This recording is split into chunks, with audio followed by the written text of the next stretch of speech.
Capítulo 21.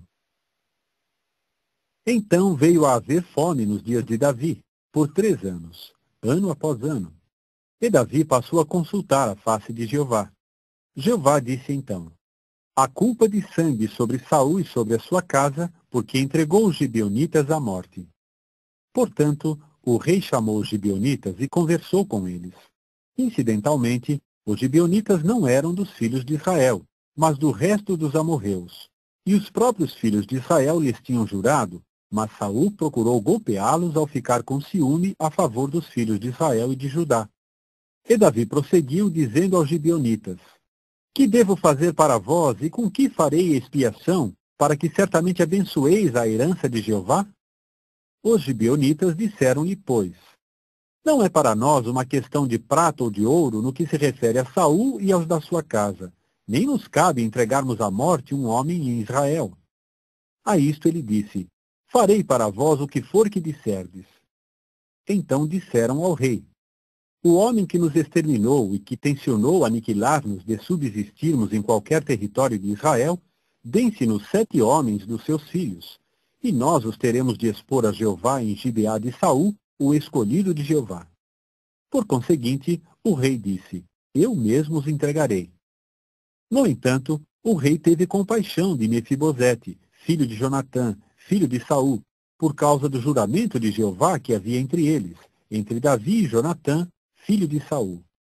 Consequentemente, o rei tomou os 2 filhos de Rispa, filha de Aiá, que ela dera à luz a Saul, Armoni e Mefibosete, e os 5 filhos de Mical, filha de Saul, que ela dera à luz a Adriel, filho de Barzilai, o meolatita.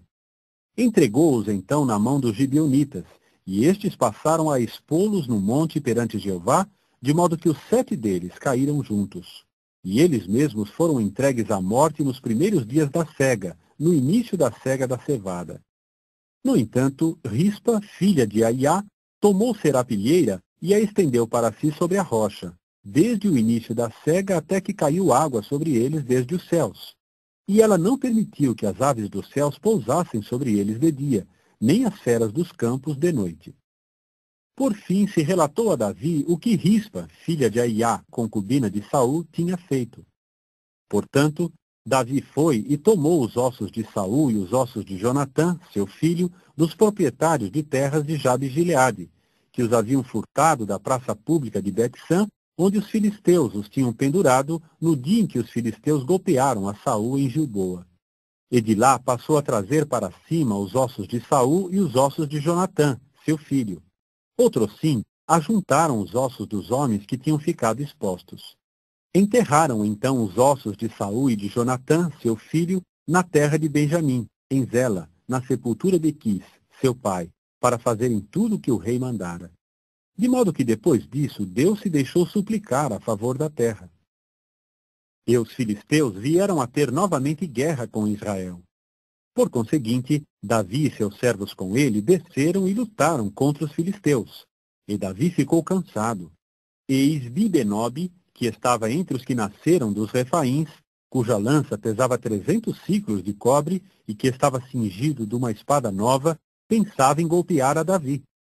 Imediatamente veio em sua ajuda Abisai, filho de Zeruia, e ele golpeou o filisteu e o entregou à morte. Naquele tempo, os homens de Davi juraram-lhe, dizendo: não deves mais sair conosco à batalha, para que não apagues a lâmpada de Israel. E sucedeu, depois disso, que houve mais uma vez guerra com os filisteus em Gobe. Foi então que Sibecai, ou Uzatita, golpeou Asaf, que estava entre os que nasceram dos Refaíns. E houve mais uma vez guerra com os filisteus em Gobe, e Elanã, filho de Jaar e Oregim, o belemita, chegou a golpear a Golias, o geteu, cuja haste de lança era como o cilindro dos tecelões. E houve mais uma vez guerra em Gate, havendo lá um homem de tamanho extraordinário, com 6 dedos em cada uma das suas mãos e 6 dedos em cada um dos seus pés, 24 em número. E ele também nascera aos Refaíns. E ele escarnecia de Israel. Finalmente o golpeou Jonatã, filho de Simei, irmão de Davi. Estes 4 tinham nascido aos Refaíns em Gate, e vieram a cair pela mão de Davi e pela mão dos seus servos.